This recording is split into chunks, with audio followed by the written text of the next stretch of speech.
आ पाएंगे। और इसके साथ ही शाहनवाज चौधरी हमारे साथ यहां पर जुड़े हुए हैं, राजनीतिक विश्लेषक के तौर पर मेरे साथ स्टूडियो में इस वक्त मौजूद हैं। तो सबसे पहले एक बार शाहनवाज जी आपसे ही समझने का प्रयास शुरू करते हैं कि जिस तरह से तमाम मुद्दों को बीच में उठाया गया और तमाम मुद्दों को लेकर यह कहा गया कि बीजेपी महंगाई या बेरोजगारी जैसे मुद्दे पर घिर जाएगी, लेकिन प्रधानमंत्री मोदी खुद सांसदों के साथ सीधा संवाद कर रहे हैं, लगातार चर्चा कर रहे हैं, चाहे उत्तर प्रदेश हो चाहे वो दक्षिण भारत का कोई राज्य हो, हर जगह पीएम मोदी खुद अब कमान भी संभाल चुके हैं और सीधे तौर पर कार्यकर्ताओं और तमाम जनप्रतिनिधियों से संवाद कर रहे हैं। कितना बड़ा फर्क आप पा रहे हैं जो बीजेपी की तैयारी है उसमें और इसके साथ ही जो विपक्षी खेमा है, जो रणनीति उन्होंने तैयारी की है, दोनों की रणनीतियों में कितना फर्क है?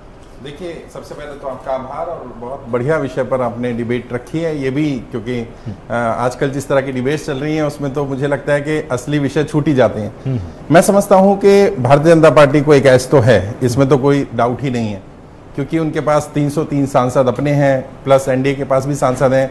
और नरेंद्र मोदी जैसा जो व्यक्तित्व है, ठीक है, उसकी चमक कुछ मुद्दों में अगर कह लें या कुछ विषय पर कह लें तो कम हुई है, लेकिन इतनी भी कम नहीं हो गई है कि उनको नकारा जा सके।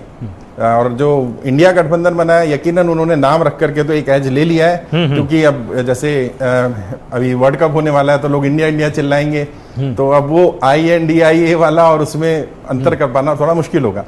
लेकिन ये बात सही है कि भारतीय जनता पार्टी आगे है। और जैसा नरेंद्र मोदी जी ने कहा, अभी मैं बात भी कर रहा था कई साथियों से, तो एक पॉलिटिकल ट्रेनर के नाते मैं ये जानता हूं कि अगर प्रवास के लिए सांसदों को बोल दिया गया है तो इसका सीधा सीधा इंडिकेशन है कि शायद चुनाव जल्दी भी हो सकते हैं। नरेंद्र मोदी जी इनडायरेक्टली ये बोल रहे हैं कि तैयारी कर लीजिए, तो शायद इंडिया वालों को इतना मौका ना मिले, गठबंधन वालों को, और बीजेपी की तैयारी तो, क्योंकि 303 सांसद ऑलरेडी हैं और उनमें से सांसदों की परफॉर्मेंस पर तो खैर बात करना फिर अलग हो जाएगा, लेकिन कुछ मुद्दों पर भारतीय जनता पार्टी को घेरा जा सकता है। जैसे बेरोजगारी एक बड़ा मुद्दा है, जैसे मैं इन दिनों एक मुद्दे पर काम कर रहा हूँ, कर्जा मुक्त अभियान। तो जो लोग नोटबंदी, GST, लॉकडाउन के कारण कर्जे की दलदल में फंसे, वो लोग बहुत परेशान है। सरकार के ही आंकड़े हैं, पिछले 5 वर्ष में 50,000 ज्यादा व्यापारियों ने कर्जे के कारण आत्महत्या की है, तो ये बड़ा मुद्दा है।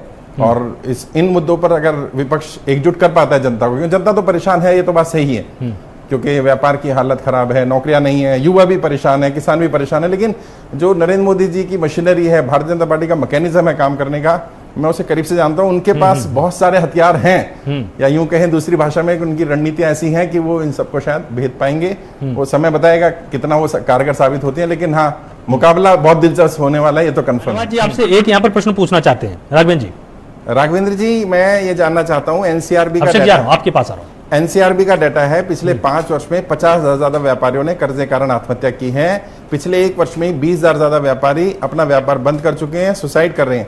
अभी राजस्थान की घटना आई है, मध्य प्रदेश में आई है, महाराष्ट्र में आई है। साहूकार लोग बहन बेटियों के साथ खिलवाड़ कर रहे हैं इज्जत से, क्योंकि व्यक्ति किस्त नहीं चुका पा रहा।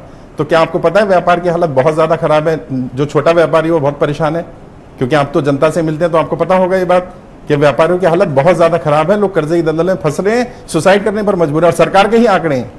तो ऐसी स्थिति में कहां जाकर के आप व्यापारी से बात करेंगे, कैसे बात करेंगे? लोग तो मतलब इंतजार कर रहे हैं आपका कि आप वो लोग आएंगे तो वो अपने सवाल जरूर रखेंगे आपके सामने। नहीं, हम लोग तो लगातार रहते हैं, देश के व्यापारी भारतीय जनता पार्टी की स्थिति जानते हैं। हाँ, मैं ये बात बिल्कुल सही कह रहा हूँ, बेहतर की बुनियाद बनी रहती है। नहीं, मेरा सवाल ये नहीं था। मेरा सवाल ये था कि इनका जवाब क्या देंगे आप?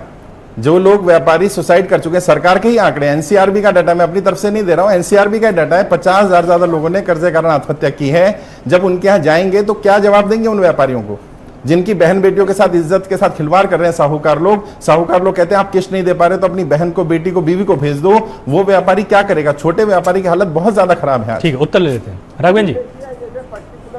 की बात कर रहे हैं, निश्चित रूप से हमारी सरकार जो है इन घटनाओं को लेकर के लगातार गंभीर रहती है, और जो इस प्रकार के घटनाक्रम करते हैं उनको लेकर के हम लोग जल्दी करते हैं। और कोई भी घटनाक्रम है, देखिए उसमें हर सरकारों में कुछ न कुछ इस प्रकार की जो कमियां हैं, इस प्रकार की जो घटनाएं हैं, वो होती ही रहती हैं।